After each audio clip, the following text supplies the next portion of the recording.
참된 그리스도인 아닙니까? 오늘 말씀 어쩌면 그런 부분들과 연결되는 것 같습니다. 조금은 어려운 부분이 있지만 그러나 어떤 분들에게는 좀 잘 연결되지 못했던 구약과 신약이 연결되는 또 그래서 우리 평생에 꼭 가지고 있어야 할, 명심하고 새겨야 할 너무나 귀중한 진리, 저와 여러분이 새기는 그런 복된 시간 되기를 주님의 이름으로 축원드립니다. 세상이 참 빨라졌습니다. 과거에는 느릿느릿 살았는데요, 참 스피드가 중요합니다. 빨라진 만큼 효용도 편리도 커진 것 같습니다. 그래서 오늘날 사람들은 속도와 경쟁에 최고 우선 가치를 두고 살아가는 것 같습니다. 3G를 쓰던 때가 얼마 안 된 것 같은데 4G 그러더니 요새는 전화기가 5G를 써야 된다고 불과 몇 년 전에 그랬는데요, 이제 6G를 써야 된답니다. 지금 5G도 적응이 안 되는데.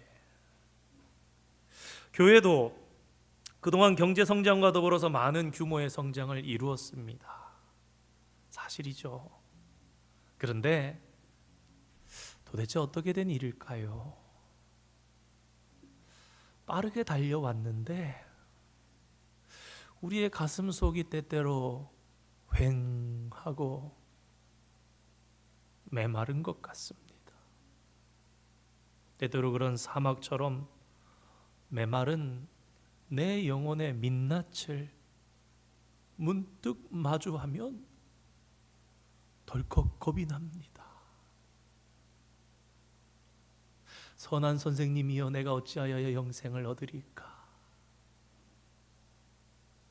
한 젊은이가 답답하여 느꼈던 그의 마음 속에도 휑하니 메마른 영혼의 민낯을 마주했던 것이 아니겠습니까?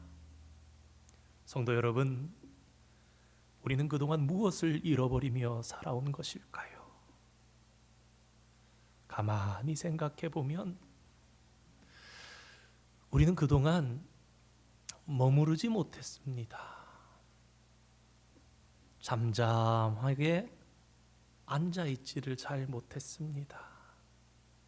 조용히 우리의 영혼을 주님께 내어드리고 주님의 영광의 빛 아래에 머무는 일을 잘 하지 못했던 것 같습니다. 다윗은 그의 인생을 되돌아보면서 노년에 단 한 가지를 나에게 바란다, 단 한 가지만 바랄 수 있다라고 한다면 그것이 무엇인지 시편을 통해 노래하였습니다. 수많은 대적들을 물리친 다윗이었습니다. 부와 명예와 권세를 부족함 없이 가진 다윗이었습니다.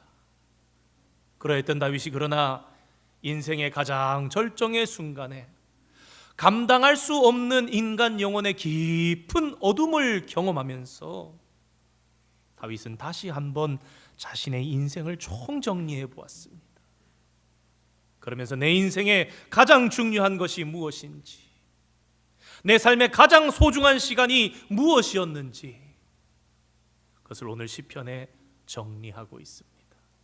우리 다윗의 일평생을 축소해서 원포인트 레슨을 담고 있는 오늘 시편 27편 4절의 말씀 다시 한번 읽어보기를 원합니다. 읽겠습니다. 시작. 내가 여호와께 바라는 한 가지 일, 그것을 구하리니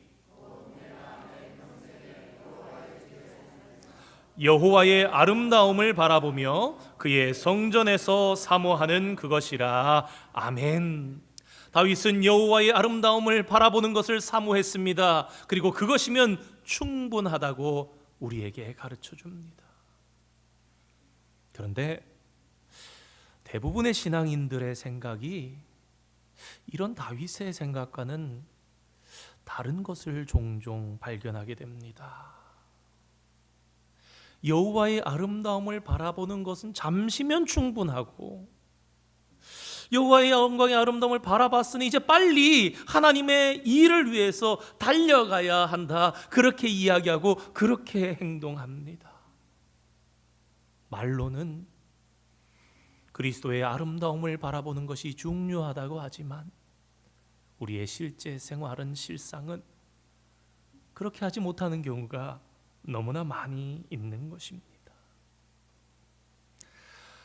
사실 우리 삶의 모든 문제들은요, 단 한 가지로부터 발생합니다. 예수님께서 그 이야기를 누가복음 10장에 마르다와 마리아 이야기 속에 이 진리를 잘 담아놓고 우리에게 가르쳐 주십니다. 몇 해 전에 참 베스트셀러가 됐던 유명한 책 한 권이 나왔습니다. 마르다의 삶 속에서 마리아가 되어서 주님을 바라보는 그런 책의 제목, 지금 잠깐 헷갈리는데, 여러분이 누가복음 10장 이 40절 이후에 나오는 이 마르다 마리아 이야기를 가지고 300페이지가 넘는 책을 쓰셨어요. 그럴 만한 이유가 오늘 말씀을 들어보면 그렇구나라는 것을 생각해 보실 수 있을 것 같아요. 방금 말씀드린 것처럼 우리 삶의 모든 문제가 바로 이 한 가지로부터 발생한다고요. 하루는 예수님께서 수많은 사역을 마치시고 피곤한 이 몸을 이끌고 베다니의 마을로 들어오셨습니다. 우리가 잘 아는 대로 마르다와 마리아 자매가 살고 있는 그 집에 그날 머물게 되셨어요. 그런데 이 두 자매였던 마르다와 마리아는 예수님을 바라보는 관점이 달랐습니다. 먼저 마르다는 예수님의 외연과 껍질에 집중했습니다. 그래서 예수님의 피곤하신 외연을 보면서 오늘 내가 예수님을 제대로 섬겨드려야지. 예수님 좀 편안하게 쉬시면서 제가 예수님을 잘 섬겨드리겠습니다. 그렇게 생각했습니다. 그 결과 마르다는 바쁘고 분주했고요. 그것 때문에 많은 염려와 근심이 마르다를 속박하고 있었습니다. 그러나 이에 비해서 마리아는 달랐습니다. 물론 마리아도 예수님의 피곤하심을 왜 눈치채지 못했겠습니까? 성경은 결코 마리아가 철이 없었기 때문에 그 주님을 모르고 남정네들 사이에 다가가서 거기에 발치에 앉았다라고 이야기를 하는 것이 아닙니다. 마리아는 피곤하시지만 내 집에 오신 예수님의 그 외연의 너머에 있는 생명의 근원 되시는 주님의 실체를 바라보았던 것입니다. 마리아는요, 그 주님 앞에 자신을 발견했어요. 나는 하나님의 아들 메시아 되신 저분의 생명을 받아야만 살 수 있나는 자라는 것을 분명하게 인식했던 거예요. 그렇다면 나는 무엇을 해야 하는가? 내가 할 수 있는 것은 무엇인가? 그것은 그저 주님의 발치에 앉아서 그리스도의 아름다움을 바라보는 것이구나. 흘러넘치는 생명수가 나에게 닿기를, 내 영혼에 주님의 말씀이 와닿아서 나는 주님이 필요합니다. 주님은 충만하십니다. 주님은 나에게 생명을 공급하시는 분이십니다. 거기에 집중했던 거예요. 마르다는 주님을 받으시는 분으로 생각했습니다. 그리고 마르다 자신을 주님을 섬기고 주님께 드리는 자로 인식했습니다. 그러나 마리아는 철저하게 자신을 받는 자로 자리매김시키고 그리스도의 아름다움 앞에 자기의 영혼을 그대로 내려놓고 생명을 받기를 사모했던 것입니다. 그 책에 보면 참 재밌는 표현이 나옵니다. 그날 저녁을 상상하는 거예요. 마르다가 막 일하는데 자기 여동생이 안 보입니다. 얘 봐라, 어디 갔나? 지금 잠깐 바쁜가? 그러면서 막 하다가 일손이 딸려서 막 하다 보니까 쟤가 저기 왜 가 있는 거야? 아니, 이제 이스라엘 문화도 남녀가 유별하거든요. 예수님과 남자들이 쉬고 있는 거기에 거실에 마리아가 거기 가가지고 막 듣고 있는 거예요. 일부러 이렇게 왔다 갔다 하면서 자꾸 자신의 눈치를 이렇게 보이는 거예요. 모습을 보입니다. 마리아가 볼 수 있게 막 이러면서 이러면서 이렇게 소리도 내면서 하다 안 되니까 마르다가 이제 불평합니다. 주님, 마리아 좀 이리 보내셔가지고 제 일 좀 돕게 해 주십시오. 그렇게 불평하는 마르다를 향해서 우리 예수님께서는 우리가 가져야 할 단 하나의 영적인 태도를 말씀하십니다. 누가복음 10장 41절 42절 말씀인데요, 우리 함께 한번 읽어보겠습니다. 시작. 주께서 대답하여 이르시되 마르다야 마르다야, 내가 많은 일로 염려하고 근심하나 몇 가지만 하든지 혹은 한 가지만이라도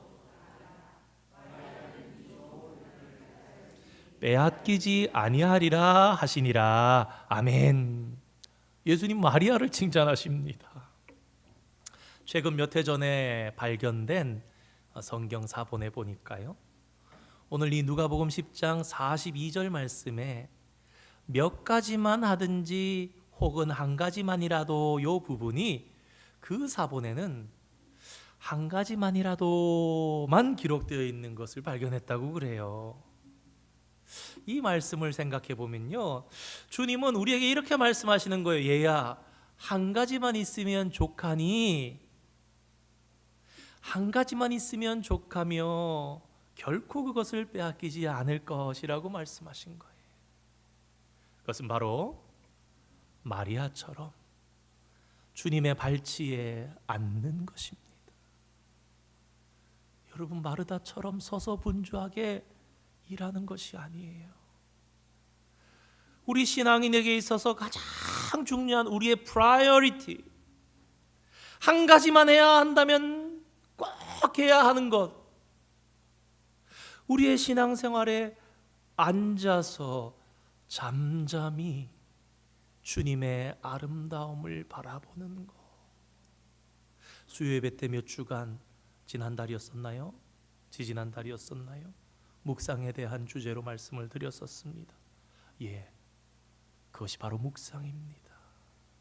하나님께서 기뻐하시며 그 묵상을 통해서 다른 모든 하나님의 일을 이루어가는 근원적인 능력을 부어주시는 거예요. 그 시간을 통해서, 묵상을 통해서 우리가 바른 믿음의 영역에 머무르기만 한다면 우리는 다른 것을 걱정하고 염려할 필요가 없다는 사실을 저와 여러분이 기억하기를 원합니다. 제자들의 배가 우리가 빠져 죽게 된 것을 안 돌아봅니까?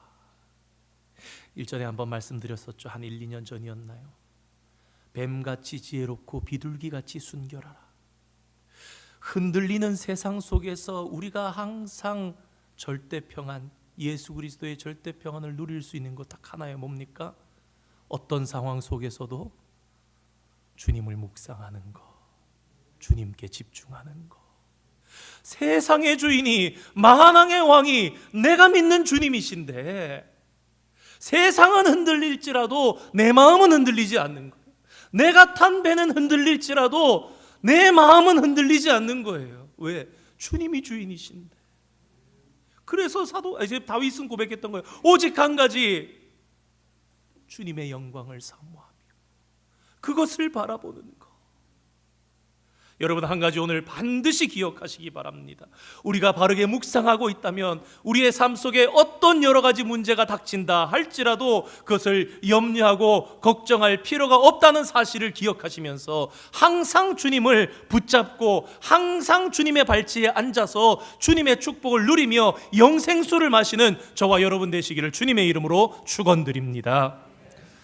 여러분, 이처럼 묵상이 중요한 이유는요, 바른 묵상을 통해서 우리가 하나님의 임재하심을 경험하고요, 또 그것을 통해서 하나님의 음성을 듣기 때문입니다. 성경에 이미 다 기록해 놓으셨어요. 세상의 크리스찬들 중에 어느 누가 하나님의 임재를 경험하고 싶지 않고 나는 하나님의 음성을 듣고 싶지 않아 하는 성도가 어디에 있겠습니까? 그렇다면 우리가 집중해야 할 것이 있습니다. 어디에 하나님께서 임재하시는가, 어디에서 말씀하시기를 원하시는가 하는 것입니다. 물론 우리가 신학적으로 성경을 통해서 하나님의 속성을 말씀하죠. 무소부재하신 하나님, 어디에나 계신 하나님, 우주에 충만하신 하나님, 항상 말씀하시는 하나님이시지만 특별히 하나님께서 기뻐하시는 묵상의 자리가 있습니다. 성경을 통해서 이미 오래전부터 우리에게 가르치기를 원하셨던 그 묵상의 자리가 어디인가? 여러분, 한번 소리내서 따라해 보시기 바랍니다. 속죄소 위, 속죄소 위에서 찾을 수 있습니다. 여러분, 속죄소 위는요, 주님의 영광이 가장 빛나는 아름다운 자리, 하나님께서 성막에 대한 말씀, 아직 출애굽한 이스라엘 백성들에게 성막을 짓지 못했을 때 성막을 계시하시고, 그럴 때에 어떻게 말씀하셨는가? 속죄소를 하나님께서 우리와 만나실 자리다, 그렇게 언급하셨습니다. 속죄소 위에서 또 내가 말하겠다, 모든 것을 너에게 말하겠다, 그렇게 말씀하셨어요. 우리 한번 확인해 보겠습니다. 출애굽기 25장 21절 22절 성막 직공에 대해서 계시하신 거 우리 함께 읽겠습니다. 시작. 속죄소를 궤 위에 얹고 내가 내게 줄 증거판을 궤 속에 넣으라. 거기서 내가 너와 만나고 속죄소 위 곧 증거궤 위에 있는 두 그룹 사이에서 내가 이스라엘 자손을 위하여 내게 명령할 모든 일을 내게 이르리라. 아멘. 잘 보시기 바랍니다. 속죄소 궤 위에 얹고 내가 내게 줄 증거판을 궤 속에 넣으라. 뭡니까? 하나님의 법궤, 언약궤. 여러분, 속죄소는요, 이 언약궤의 뚜껑입니다. 순금으로 만든 뚜껑판, 그리고 그 위를 그룹 두 천사의 형상이 이렇게 덮고 있습니다. 근데 그 두 그룹 사위, 속죄소 위에서 내가 너를 만나겠다, 그리고 속죄소 위에서 내가 너에게 말하겠다, 하나님 약속하신 것. 민수기 성경을 보면 모세가 증거궤 위에 있는 속죄소로부터 하나님의 음성을 듣는 것을 기록하고 있습니다. 우리 민수기 7장 89절 말씀, 함께 읽겠습니다. 시작. 모세가 회막에 들어가서 여호와께 말하려 할 때에 증거궤 위 속죄소 위에 두 그룹 사이에서 자기에게 말씀하시는 목소리를 들었으니 여호와께서 아멘. 이처럼 하나님께서는요, 성막 체계의 구약에서는 속죄소 위에서 만나시고 속죄소 위에서 말씀하셨습니다. 그렇다면 여러분, 우리가 신약 시대를 살아가지만 우리는 이 속죄소를 연구하고 묵상해야 하며 이 속죄소 위에서 일어나는 일이 도대체 무엇인지 알아야 합니다. 말씀드린 대로 속죄소는요, 언약궤의 뚜껑입니다. 언약궤의 덮개입니다. 대제사장이 1년에 단 한 번 자신을 정결하게 한 이후에 모든 백성의 죄를 지고 대표로 지성소까지 들어갑니다. 보통 성소에 들어가는 단은 향단이에요. 출애굽기 30장에 나오는 단, 거기에 보통 일반적인 제사는 번제단에서 피를 바르죠. 그런데 지성소 안에 1년에 딱 한 번 대속제일에 언약궤를 덮고 있는 속죄소 위에 짐승의 피를 뿌림으로써 그렇게 이스라엘 백성들의 죄가 1년간 템퍼리하게, 일시적으로, 한시적으로 사함을 받게 되었습니다. 매년 해야 하는 이 일이요, 여러분, 사실 하나님은 이미 우리에게 이미지 트레이닝, 체험 학습을 계속해서 시키신 것. 사진 한번 보여주시기 바랍니다. 속죄소 언약궤와 덮개를 보겠습니다. 이미지가 좀 크고 깨끗한 게 있으면 좋은데, 자, 여러분들 보시는 것처럼 언약궤, 하나님의 궤, 여호와의 궤, 하나님의 임재를 상징하는 것이죠. 조각목으로 만들어서 금으로 덮었고요. 위에 속죄소 덮개는 순금입니다. 그리고 그룹도 순금으로 쳐서 만든 것입니다. 그 보시면은 천사들의 두 날개 사이와 속죄판 위, 저기서 여호와의 영광이 임하고 저기에서 구름이 충만해지고 저기에서 하나님께서 말씀하시고 저기에 하나님께서 임재하셨다, 이게 상징하는 바가 있다라는 거예요. 다음 그림 한번 보여주십시오. 잘 보시면 아시겠지만 가로 세로 높이가, 가로가 2.5규빗, 세로가 2.5, 높이가 1.5, 그러니까 약 한 70cm, 70cm에 2.5규빗이니까 한 1m 25 정도, 그렇게 크지 않아요. 그리고 금고리를 만들어서 채를 꿰어서 제사장들이 어깨에 매도록 만든 것입니다. 자, 시은좌, 속죄소라고 하는 그 언약궤의 덮개 보이십니까? 일전에 한번 말씀드린 적이 있었을 겁니다. 저기에 무엇이 있는가? 유대인들의 구전에 따르면은 저 위에 죄의 목록이 쓰여 있었다고 그래요. 거기에 양의 피를 뿌리는 겁니다. 그럴 때에 하나님께서 너희의 죄가 사해졌다라고 여겨주신다는 거예요. 여러분, 이 속죄소는요 무엇을 의미하느냐? 십자가에서 보혈을 흘리시는 예수 그리스도를 의미하는 겁니다. 여러분, 예수 그리스도를 예표하셨어요. 여러분, 한번 구약 성경에 이스라엘 백성들의 그들의 근간, 그들의 나라의 시작을 생각해 보세요. 어떻게 시작합니까? 유월절. 내가 그 피를 볼 때에 넘어가리라 이미 보여주셨어요. 매년 지킵니다. 속죄소 대속죄일, 어린 양의 피, 무엇을 얘기합니까? 예수님께서 십자가에서 흘리실 그 피를 예표하는 거예요. 이 사실을 우리가 잘 알고 구약의 속죄소 그 은혜를 신약의 예수님의 복음과 잘 연결시킬 수 있고 그것을 자꾸 묵상해 나가야 합니다. 사도 바울은요 로마서 3장 25절에 예수님을 화목제물이다 그렇게 표현했는데요, 놀랍게도 이 헬라어 화목제물이라는 말을 히브리어로 번역하면 속죄소와 이 화목제물이 똑같은 히브리 단어가 됩니다. 가로렛이라는 단어가 되는데요, 우리 로마서 3장 25절 말씀 혹시 준비되어 있습니까? 함께 읽겠습니다. 시작. 이 예수를 하나님이 그의 피로써 믿음으로, 이는 하나님께서 길이 참으시는 중에 전에 지은 죄를 간과하심으로 자기의 의로우심을 나타내려 하심이니. 아멘. 이처럼 여러분, 속죄소는 곧 예수 그리스도시며 속죄소는 곧 예수 그리스도의 피가 뿌려지는 자리가 되는 거예요. 그러므로 이 속죄소를 묵상한다는 것은 예수 그리스도의 아름다움을 묵상하는 것이며 예수님의 그 보혈의 피를 깊이 묵상하는 것이 됩니다. 그러면 우리 성도님들께 의문이 생깁니다.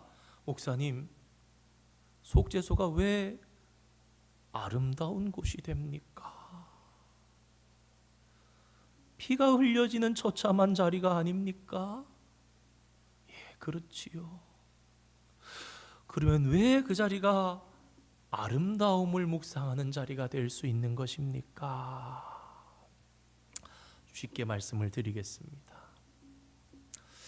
우리가 보통 전도할 때 하나님의 속성을 두 가지를 대표적으로 이야기를 합니다. 첫째는 하나님은 사랑이시라는 것이고, 또 다른 하나는 그 하나님은 또한 공의의 하나님이시라는 거예요. 근데 이 두 가지가 우리의 인생에 엄청난 어찌할 수 없는, 야 이걸 어떻게 해야 하나 난제를 만들어냅니다. 그것은 뭐냐면 하나님이 우리를 사랑하세요. 우리에게 다가오시고 우리를 품에 안으시고 우리를 축복해 주길 원하시는데, 그 하나님은 동시에 공의의 하나님이시라는 거예요. 거룩하신 하나님께서는 의로우시기 때문에 죄를 미워하시고 죄를 없이 하시고. 자, 예를 들어 봅시다. 전영광 목사가 있는데 하나님이 사랑해요. 왜? 하나님의 속성이 사랑이시니까. 근데 이 전영광 목사를 보니까 죄가 있어요. 그럼 하나님 어떻게 하셔야 됩니까? 공의의 하나님이시니까 심판하셔야 되는 거예요. 죄의 삭은 사망이요. 죽어야 이 꼴이 되는 겁니다. 이 딜레마를 인간이 해결할 방법이 없다라는 거예요. 하나님은 사랑이시지만 동시에 그 거룩하신 분은 죄를 참으실 수 없는 분이라는 겁니다. 그럼 하나님은 다가오지 못하시고, 그래서 우리가 죄로부터 단절, 죄를 범하였음에 하나님의 영광에 이르지 못하더니 모든 사람이. 자, 그런데 한번 봅시다. 이 문제를 해결하시기 위해서 하나님께서는 당신의 아들 예수 그리스도의 피가 십자가에서 대신 흘려지게 한 거예요. 여러분, 왜 예수님께서 완전한 사람으로 오셔야 됩니까? 그냥 그대로 신으로 죽으시면 안 되는 겁니까? 예, 안 됩니다. 왜요? 인간이 죄를 지었으니까. 첫사람 아담이 범죄하여 모든 사람이 죄의 노예가 되었는데, 둘째 아담 대신 예수 그리스도께서 친히 완전한 사람으로 오셔서 사람의 것으로, 그러나 죄는 없으셔야 되는 거예요. 그래서 성령으로 잉태하여 죄 없이 이 땅에 온 거예요. 근본이 다르신 거예요. 근데 완전한 인간으로 오셔서 그 죄를 친히 감당하신 거예요. 그 피를 통해서 피 흘림이 없음즉 죄 사함이 없느니라. 주님이 그 피를 흘리시고 죄를 사해 주신 거예요. 우리가 마태복음 말씀드릴 때 그런 얘기를 했죠. 왕의 혼인잔치에 와서 형제여 그대는 어찌하여, 친구여 그대는 어찌하여 예복을 입지 아니하고 있느냐. 우리가 주님의 의로움으로 옷 입어야 한다. 그러할 때 그 피를 보고 넘어가는 거예요. 예수님의 의로움을 입을 때에 하나님은 우리 안에 내가 아무런 흠도 찾아낼 수가 없다, 그렇게 말씀하시는 거예요. 왜? 죄는 내가 지었는데 대가를 100% 넘치도록 치러버리신 거예요. 테텔레스타이라 그러는데 페이 오프 했다, 완전히 갚았다, 남음이 없다라는 뜻이 됩니다. 그러므로 아까 읽은 로마서 말씀처럼 우리 죄를 간과하시고, 우리 지난 수요일날 말씀드렸죠. 죄를 기억하지 않으시고 과거를 기억하지 않으시는 하나님께서 안 보인다 하시는 거예요. 자, 그러면 어떻게 됩니까? 아직도 하나님께서 그리스도 안에 있는 성도들의 죄를 간과하지 않으셨다고 말하는 것, 아직도 하나님께서 그리스도 안에 있는 성도들의 죄를 정죄하시고 진노하시고 그런 성도들을 형벌을 준비하시고 그러는 분이다 말씀하는 것은 예수님의 죽으심을 인정하지 않는 거예요. 혹은 예수님의 죽으심으로 충분하지 않다고 말하는 것입니다. 하나님의 공의를 예수님의 죽음도 만족시키지 못하는 거야. 예수님 그렇게 하지 못하신 거야. 예수님의 죽음은 충분하지 않은 거야 라고 얘기를 하는 거예요. 아니죠. 충분한 대가, 완전한 대소. 여러분 한번 잘 생각해 보세요. 우리는 때때로 이 언약궤 속에 들어있는 것들이 참 은혜로운 것이라고 생각할 수 있어요. 무엇이 세 가지 들어있죠? 우리 세 번째 그림 한번 보여주세요. 언약궤 속죄소 덮개를 열면 성경에 보면 세 가지가 들어있다고 되어 있죠. 십계명 돌판, 아론의 쌍난 지팡이, 그리고 만나가 담긴 금항아리. 거룩하고 은혜로운 물건들 같지만 사실 이 물건들의 공통점은요, 인간의 불순종과 죄를 상징하는 거예요. 자, 여러분 한번 생각해 보세요. 이 물건들을 바라보실 때마다 이스라엘 진영에는 죽음과 사망이 있었어요. 출애굽기 16장을 나중에 가셔서 한번 잘 보시기 바랍니다.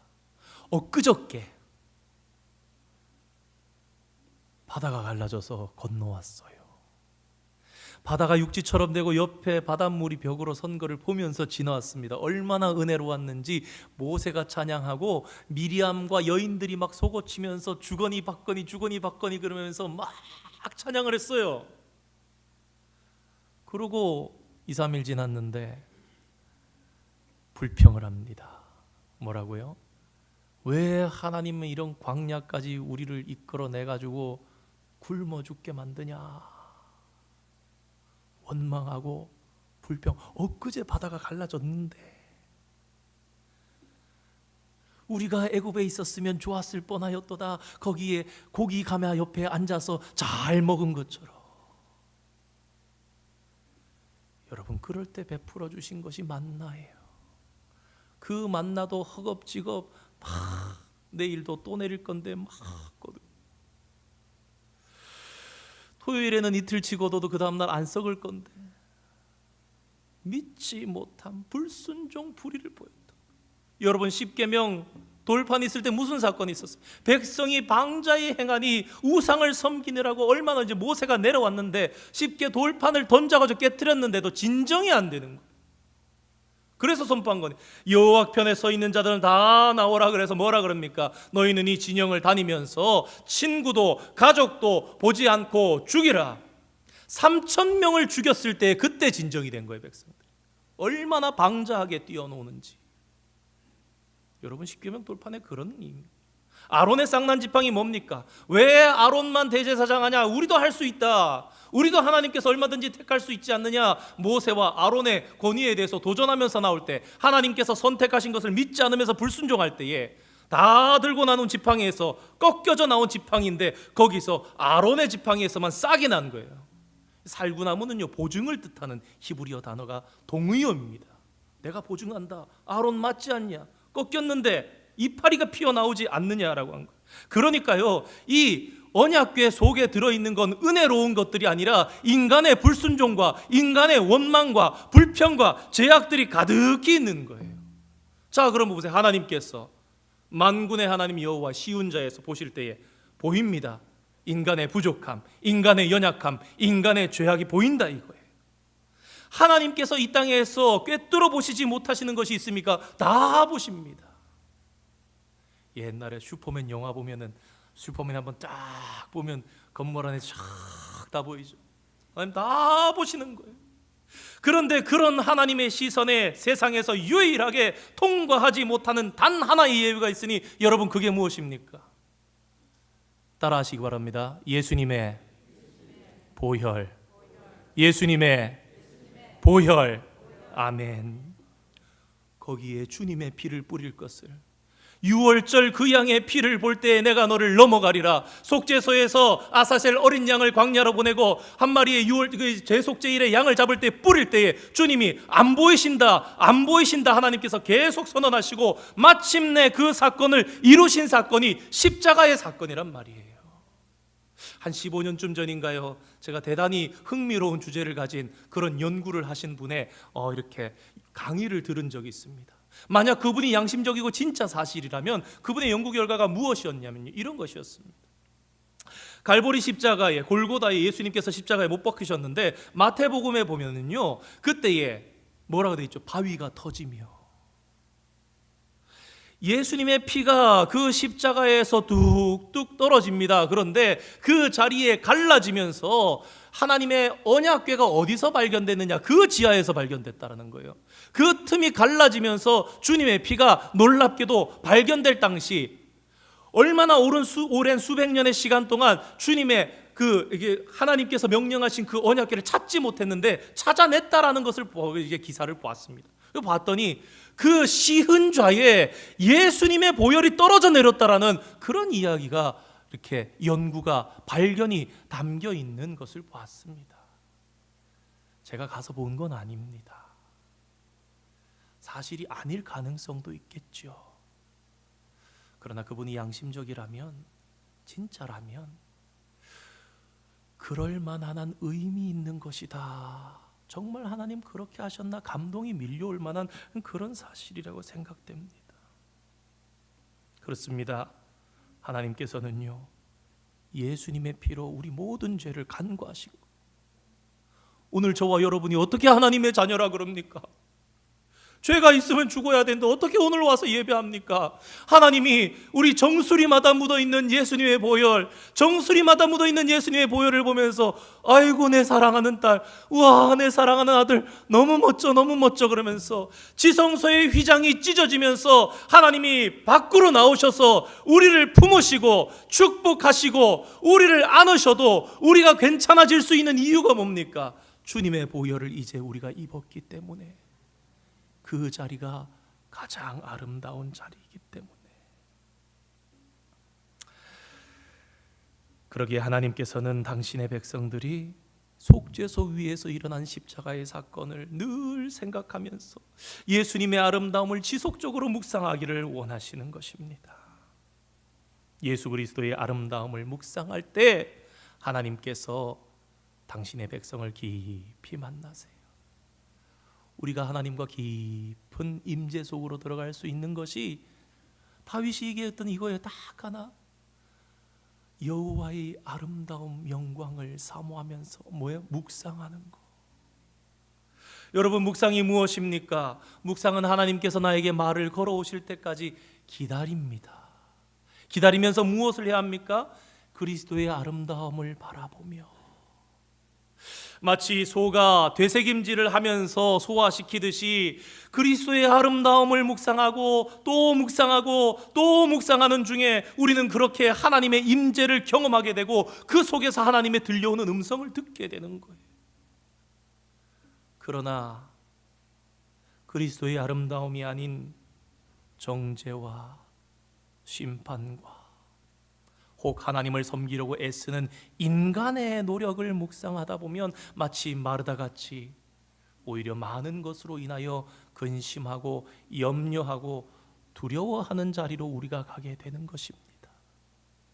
만약 지금까지 우리의 신앙생활이 메마르고 공허했다면 바로 그 때문이라는 말씀을 드리고 싶은 것입니다. 은혜에서 멀어지게 됩니다. 하나님의 음성이 아닌 쓴뿌리로 가득 찬 나 자신의 목소리를 하나님의 음성인 것처럼 마치 착각하여 들으면서 거짓된 자아의 모습으로 살아가게 된다는 것입니다. 주님의 아름다움을 우리가 지속적으로 묵상하는 가운데 일어나는 또 하나의 놀라운 신비는요, 바로 그리스도를 바라보는 것을 통해서 우리 성도들이 그리스도의 형상으로 변화되는 초자연적인 일이 일어난다라는 것입니다. 이 말씀 드리면서 마치려 합니다. 여러분, 성화예요. 우리가 어떻게 성화하는가? 그리스도의 아름다움을 묵상할 때 우리가 거룩해지는 거예요. 우리가 그리스도의 아름다움을 묵상할 때 성령께서 우리를 거룩하게 바꿔가시는.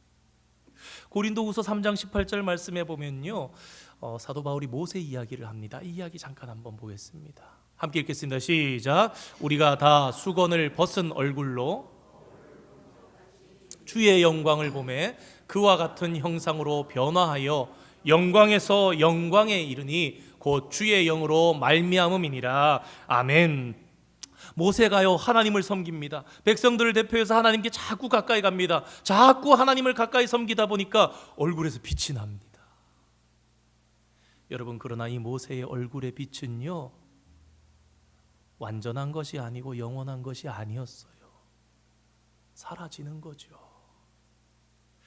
그래서 수건으로 얼굴을 가렸습니다. 백성들에게 말할 때 말하고 수건으로 얼굴을 가리고. 그러니까 모세는 율법이라는 수건을 통해서 그 빛을 가렸던 거라고도 좀 이렇게 이야기를 해볼 수 있겠죠. 여러분, 그러나 그에 비해서 은혜이신 예수 그리스도의 빛은 어떻습니까? 영광 중에 빛나는 빛이고 그 빛을 보는 자는 정죄가 아닌 용서를 받고 죽음이 아닌 생명을 맛보면서 살아나게 되어 있는 거예요. 수건이 필요 없는 것입니다. 오늘 말씀에 그와 같은 형상으로 변화해 영광에서 영광에 이르게 된다, 우리들이 성도들이. 그런데 그 비밀이 무엇이라고 기록합니까? 우리 말씀 다시 한번 띄워주세요. 고린도후서 3장 18절 말씀, 여러분 발견하십니까? 무엇 때문에 우리가 영광에서 영광에 이르고 변화된다? 주의 영광을 보매. 야, 대단하십니다, 우리 성도님. 예수님은 가장 영광스러운 자리를 십자가 위라고 요한복음에 말씀하셨어요. 인자가 아직 영광을 받을 때가 이르지 않았다. 내 때가 아직 이르지 아니하였나니 계속 말씀하시던 예수님께서 요한복음 12장이 넘어가면서 내 때가 왔다, 인자가 영광을 받을 때가 있다, 인자가 영광을 얻을 때가 왔다. 그게 무엇입니까? 십자가예요. 죽을 때가 가까이 왔다, 내 죽을 때가 가까이 왔다라는 것을 영광을 받을 때입니다. 십자가에서 이루어진 영광의 사역이 뭡니까? 속죄소 위에서 일어난 예수 그리스도의 아름다운 공로를 보는 것. 우리가 예배하러 와서 무엇합니까? 기도하며 마음을 준비합니다. 무엇 묵상합니까? 주님의 십자가. 주님의 십자가를 묵상할 때에 우리는 초자연적으로 마음의 변화를 경험하게 됩니다. 어제 용서하지 못했던 내 원수를 기도하면서 주님을 묵상하는 가운데 용서할 여지가 생기는 거예요. 주님이 우리를 변화시켜 가시는 거예요. 그 일을 성령께서 이루어 가시는 것입니다. 그런데 우리가 이 사실에서 굉장히 흔히 놓치고 있는 것이 있으니 바로 바라보기만 하는 것으로도 변한다라는 것입니다. 이 아름다운 그리스도의 영광의 자리를 바라보기만 해도 변한다. 찬송 중에 있죠. 나의 죄 속하기는 예수의 피밖에 없네. 나는 공로 없도다. 예수의 피밖에 없네. 예수의 흘린 피 날 희게 하오니 귀하고 귀하다. 예수의 피밖에 없네. 아멘. 왜 나는 공로가 없죠? 한 게 없으니까. 뭘 하면 돼요? 우리가 바라보기만 하면 된다. 왜 그런가? 여러분 이 사실을 믿으시기 바랍니다. 교회에 오시면요, 우리가 변해갑니다. 무엇할 때? 주님을 묵상할 때, 예수님의 그리스도의 십자가의 피를 묵상할 때 우리가 자꾸 거룩해지는 거예요. 이걸 이미 시청각 자료로 주님께서, 하나님께서 이미 구약 성경에 담아 놓으셨어요. 민수기 21장에 보면 이스라엘 백성들이 광야에서 불평하면서 불뱀에 물려서 아프고 죽어갈 때, 고통스러워할 때 놋뱀을 세웁니다. 그리고 걸어놓고 뭐라 합니까? 보기만 하면, 따라하겠습니다. 보기만 하면 어떻게 됐습니까? 다 나은 거예요. 그 주님의 십자가를 얘기하는 거예요. 십자가를 보니까 낫는 거예요. 십자가를 보니까 구원. 아침에 오다가 차를 타고 다 말씀을 이렇게 생각하다가 속으로 정리해보다 그 생각이 난 거예요. 야, 그럼 교회 십자가들 보이면은 보기만 하면 건강해지겠네. 주님의 자는 맞지요. 보기만 하면 건강해져. 여러분 믿으시기 바랍니다. 십자가를 보기만 하면 건강해지는 거예요. 그런데 왜 그렇게 건강해져? 하나도 우리는 알아야 돼요. 우리가 그 십자가를 볼 때 묵상하기 때문에. 그렇잖아요. 뭘 묵상합니까? 주님의 십자가의 보혈을 묵상, 주님의 영광의 그 아름다움을 묵상하니까 내 영혼이, 내 육체가 날로 강건함을 얻습니다. 그러므로 사랑하는 성도 여러분, 예수 그리스도의 아름다움을 주야로 날마다 묵상하는 자가 하나님 앞에 가장 형통한 자가 된다는 사실을 믿으시기를 바랍니다. 로마서에 보면 다윗이요, 장차 올 후대의 세대, 새 언약의 세대의 복을 보면서 동경하고 부러워하고, 나도 참 그랬으면 좋겠다. 우리 로마서 4장 6절에서 8절 말씀 읽으면서 오늘 말씀 마치겠습니다. 함께 읽겠습니다. 시작. 일한 것이 없이 하나님께 의로 여기심을 받은 사람의 복에 대하여 다윗이 말한 바, 불법이 사함을 받고 죄가 가리어짐을 받는 사람들은 복이 있고 주께서 그 죄를 인정하지 아니하실 사람은 복이 있도다.